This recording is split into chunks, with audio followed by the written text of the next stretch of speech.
I do want to rewind to around about a year ago. You guys had been in previous coaching with myself, and it was more of a group environment and so on. Can you talk about what you've felt is a difference when you're actually in a one-on-one space with coaches as opposed to a group environment? And I just want to kind of like preface that. I love the group environment. I think it's really good for building connections and relationships and all of those kind of things. I know that you have a really, really good bond with a lot of our clients and a lot of clients from other coaching companies and so forth that were built in that community space. So community, like coaching in a group, has a massive like part. You don't know what you don't know, and hearing from them is so valuable. But what has been the difference for you now that you do have that one-on-one, I guess, accountability? And as you said, someone that can kind of like call you bullshit and push you through things.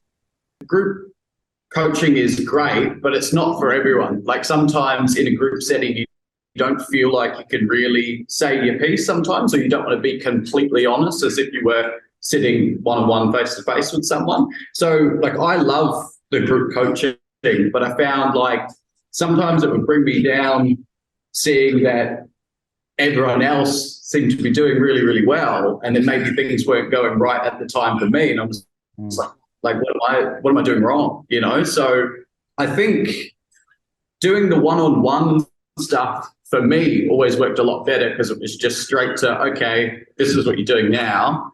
This is what we need to do to get to here. So it was kind of just, it almost feels like turning up to a classroom, being told what to do. Here's your homework, go and do it.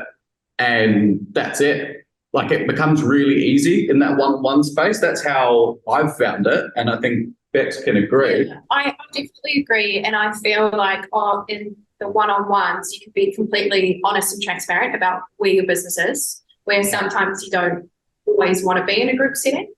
Yep. Yeah, like, and you know, one-on-one, I'm an emotional mess sometimes, and then sometimes I'm more chipper. So, no, it's really good. Like, group coaching, I'd never knock it. Like, it's great. I still love jumping into a call, seeing what all these other guys are up to, having a laugh and doing all that. But when it comes down to making big decisions and knowing, like, trying to plan out exactly what you're going to do, one-on-one's way better for that, in my opinion. Yep. Awesome. And I think, I mean, that's important for us to hear, you know, and I think it's also important for listeners out there.